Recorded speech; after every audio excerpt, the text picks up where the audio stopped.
جموں کشمیر کے لوکن پہ، بزرگوں، دوستوں،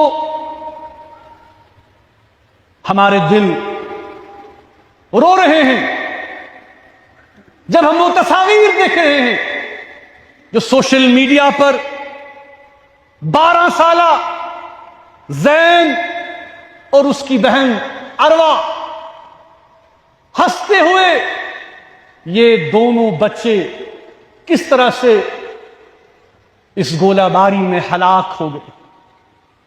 ان کی تصاویر آج بھی ہمارے آنکھوں کے سامنے ہے۔ یہی منظر آر پار تھا۔ ہم نے دیکھا کس طرح سے آج اس کی والدہ چیخ و پکار رہی ہے اپنے ان بچوں کو۔ ہم نے دیکھا کہ کس طرح سے ان کا والد ہسپتال میں موت و حیات کی کشمکش میں مبتلا ہے۔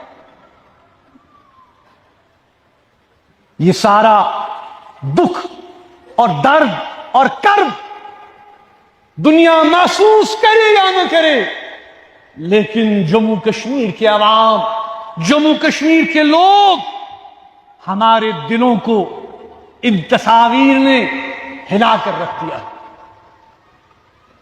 بزرگوں، دوستوں، نوجوانوں، دنیا دور سے دیکھ کر تبصرے کر رہی ہے، تماشائی کی طرح دیکھ رہی ہے، اور یہ کہا جا رہا ہے کہ جموں کشمیر ایک ایٹمی فلیش پوائنٹ بن گیا ہے، کبھی بھی جنگ اٹھ سکتی ہے، کبھی بھی معاملہ جو ہے ہاتھ سے نکل جا سکتا ہے۔ دنیا کے لیے یہ ایک علاقائی یا ایک ٹیریٹوریل ایشو ہوگا۔ میں یہاں تک بھی کہوں گا کہ ہندوستان اور پاکستان کے لیے شاید یہ ایک ٹیریٹوریل ایشو ہوگا، ایک زمینی مسئلہ ہوگا، ایک زمینی تنازع ہوگا، لیکن جموں کشمیر کے لوگوں کے لیے جو روز اول سے اس تنازع کو جھیل رہے ہیں، یہ ایک ایسا ناسور ہے جو ختم ہونے کا نام ہی نہیں لے رہا۔ بزرگوں، آخر کب تک ہم اس انپریڈکٹیبل سچویشن میں، اس غیر یقینی صورتحال میں رہیں گے؟ ہر کوئی کشمیر کے بارے میں بات کر رہا ہے، لیکن کشمیریوں کی کوئی بات نہیں کر رہا۔ ان سے نہیں پوچھا جا رہا، جموں کشمیر کے لوگوں سے نہیں پوچھا جا رہا جو یہاں رہتے ہیں کہ وہ کیا چاہتے ہیں، ان کے خواب کیا ہیں، ان کے آئندہ نسلوں کے لیے امنگیں کیا ہیں، امیدیں کیا ہیں۔ کیا ہم کبھی سکون دیکھ پائیں گے؟ کیا ہم کبھی امن دیکھ پائیں گے؟ کیا ہمارے زخم کبھی بھریں گے؟ کیا یہ تنازع کبھی حل ہوگا؟ یہ ایک بہت بڑا سوال پیدا ہو گیا ہے۔ ایک ایسے واقعہ کے بعد ہم دیکھتے ہیں کہ مسئلہ اور پیچیدہ ہو گیا ہے۔ فوجی برتری دکھانے کی جو پالیسی ہے وہ صرف اور صرف تباہی لا سکتی ہے، جسے ہم انگریزی میں ملٹری ون اپ مین شپ کہتے ہیں۔ اس سے ہمیں کیا حاصل ہوگا؟ جیسا کہ ہم نے دیکھا کہ اس کا فائدہ کون اٹھا رہا ہے؟ اس کا فائدہ وہ ایجنسیز اٹھا رہی ہیں، وہ فرمیں اٹھا رہی ہیں، وہ انسٹیٹیوشن اٹھا رہے ہیں جو ہتھیار بناتے ہیں، جو جہاز بناتے ہیں، جو تباہ کن سامان بناتے ہیں۔ اور آج اب ہم دیکھ رہے ہیں کہ دنیا میں کشمیریوں کی مصیبت کی کسی کو نہیں پڑی ہے، لیکن یہ بحث چھڑ گئی ہے کہ کس فوجی طیارے کی کمپنیاں شیئر بڑھ گئے ہیں، کس کے اتر گئے۔ انسانی قدروں، انسانی جان اور انسانی اقدار کی किसी को फिक्र नहीं है। बुजुर्गों, दोस्तों, आज फायदा इन एजेंसीज को हो रहा है, आज फायदा अमन को नहीं हो रहा। कश्मीरी सोचने पर मजबूर हैं कि क्या भारत और पाकिस्तान वाकई अमन चाहते हैं या एक दूसरे पर सबकत चाहते हैं, एक दूसरे पर मिलिट्री बनअपमैनशिप की दौड़ में दोनों शामिल हो चुके हैं।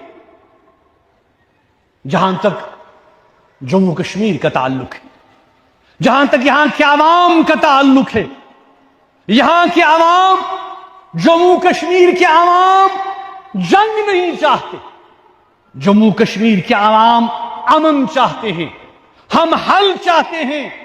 हम मसाइल की तवालत को नहीं चाहते, हम मसाइल का हल चाहते हैं। हम दिल्ली उम्मीद करते हैं कि दोनों मुल्कों के डीजीएमओज ने जिस तरह फैसला किया कि सीज फायर को बढ़ाया जाए 18 मई तक, जम्मू कश्मीर के आवाम का यह मुत्तफिका मुतालबा है कि 18 मई तक नहीं, इस सीज फायर को परमानेंट बुनियादों पर किया जाए, ताकि अमन हो, ताकि शांति हो, ताकि जम्मू कश्मीर के लोग अमनो आश्ती से रह सकें।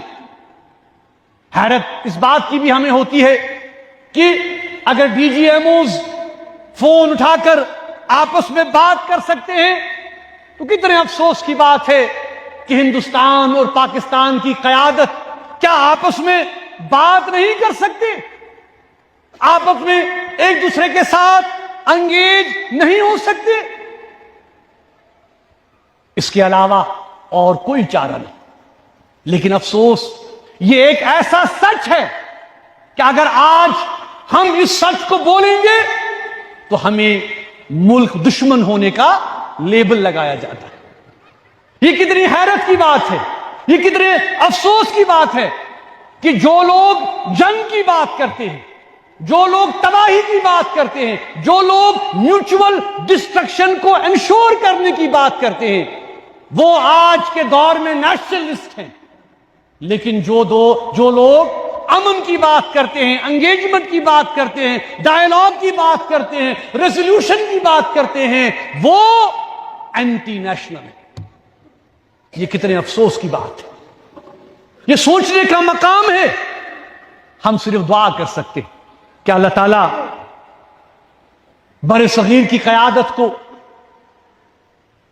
जनूबी एशिया की क़यादत को, यहां की जो हमारी क़यादत हो, उनको अक्ल दे, उनको शऊर दे, ताकि वो इन मामलात को समझ सके।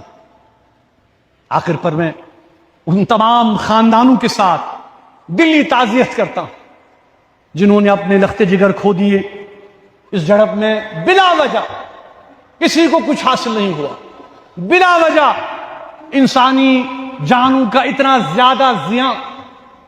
हम उनके लिए दुआ गो हैं कि अल्लाह तबारक व तआला उनको सब्र दे, उन्हें हिम्मत दे।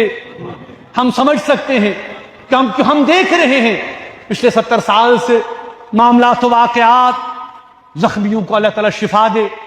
और हम सब की ये इस वक्त कोशिश होनी चाहिए कि हम उन लोगों की मदद करें, मावनत करें। हमारा भी एक छोटा सा इदारा है दारुल खैर, हम भी इंशाअल्लाह कोशिश करेंगे कि जितना हो सके हम उन लोगों तक पहुंचे जो इस वक्त हमारी हमदर्दी के, खासकर जो एलओसी पर लोग रह रहे हैं, उनकी हेल्प के लिए, उनकी मदद के लिए हम सामने आए। मैं आप सबसे अपील करता हूं और हुकूमत से भी अपील करता हूं कि उनको अच्छा खासा मुआवजा दिया जाए ताकि वो अपनी जिंदगियां फिर शुरू कर सकें।